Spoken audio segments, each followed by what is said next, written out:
कक्षा 9 में प्रश्नावली 2.1 है।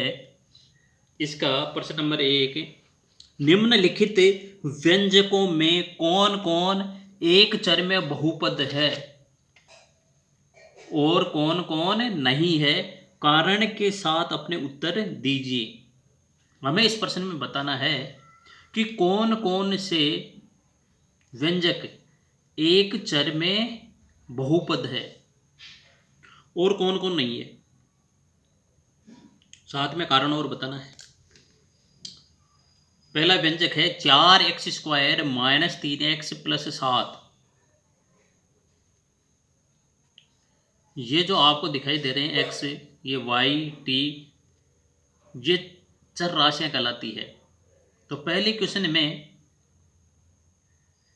एक ही चर है x और ये बहुपद भी है। कोई बहुपद नहीं होगा तो उसका मैं कारण बताऊंगा आपको। इसमें x की 2 घात है, इसमें x की घात 1 है और चर एक ही x, तो ये एक चर में बहुपद है।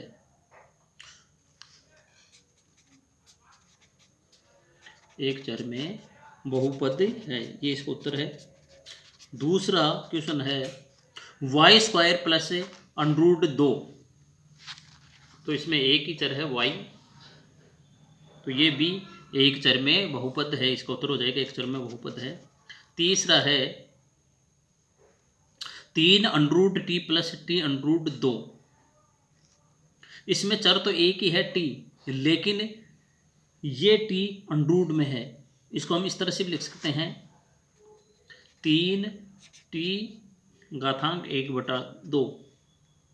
ये t अंडरूट में था, इस अंडरूट को हटाएंगे तो t की घात आ जाएगी 1/2 + t√2।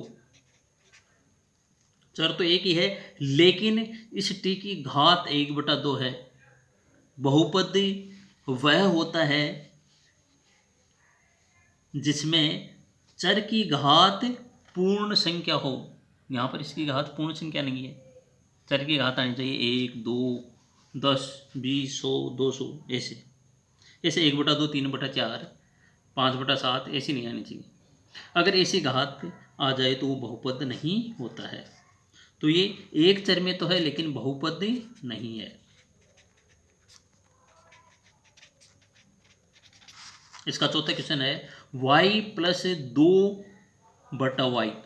तो ये भी एक चर में है, इसमें चर y है लेकिन ये बहुपद नहीं है। बहुपद की कंडीशन होती है कि जो चर राशि है वो बटे के नीचे नहीं आनी चाहिए। यहाँ पर बटे के नीचे आ गई ना, इसलिए ये बहुपद नहीं है।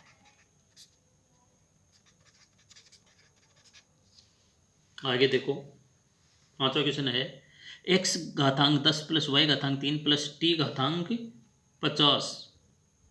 तो बताओ इसमें कितनी चर राशियां हैं? 3, x, y और t। 3 चर राशियां हैं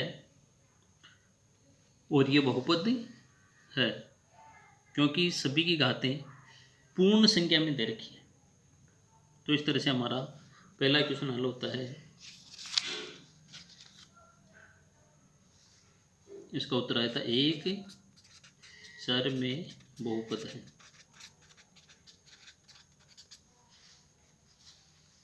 ये बहुपद नहीं है, ये बहुपद नहीं है और ये 3 चर में बहुपद है। हमें इस क्वेश्चन में पूछा था कि कौन कौन एक चर में बहुपद है। तो एक चर में बहुपद है पहला और दूसरा, तो इसके उत्तर हो जाएंगे फर्स्ट एंड सेकंड। दूसरा क्वेश्चन है निम्नलिखित में से प्रत्येक में x² का गुणांक लिखिए। इसका पहला है 2 + x² + x। इसमें हमें x² का गुणांक बताना है। ये x² किससे गुणा हो रखा है? यहाँ इस पहले क्वेश्चन में जो 3 पद दे रखे हैं, ये पहला पद होता है, ये दूसरा पद और ये तीसरा पद। इस दूसरे पद में x² दे रखा है, तो ये x² किससे गुणा हो रखा है? यहाँ पर x² के गुणा के अंदर यहाँ पर हमें कुछ दिखाई नहीं दे रहा है। इसका मतलब यहाँ पर एक है, एक होता है गुणांक में, उसी को नहीं लिखा जाता है। यदि इसका गुणांक 2 होता, एक्स स्क्वायर का गुणांक 2 होता तो यहाँ लिख देते 2x², लेकिन जब गुणांक 1 होता है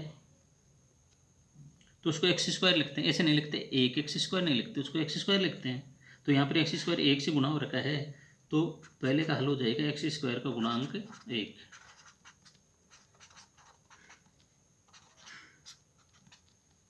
दूसरे का हल देखेंगे आगे, 2 minus x square plus x cube, तो इस एक्स स्क्वायर का गुणांक हमें बताना है। दूसरे सवाल में एक्स स्क्वायर का गुणांक हो जाएगा -2, सॉरी -1।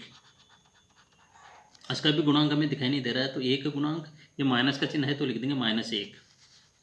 इस एक्स स्क्वायर का गुणांक आपको पता ही क्या है, π/2। तीसरे में एक्स स्क्वायर का गुणांक होगा π/2, और चौथे में यहाँ पर तो हमें एक्स स्क्वायर दिखाई नहीं दे रहा है ही नहीं इसमें एक्स स्क्वायर, तो जिसमें एक्स स्क्वायर नहीं होता उसमें एक्स स्क्वायर का गुणांक क्या होगा, 0। तो इस तरह से पहला और दूसरा सवाल हमने हल कर लिया है।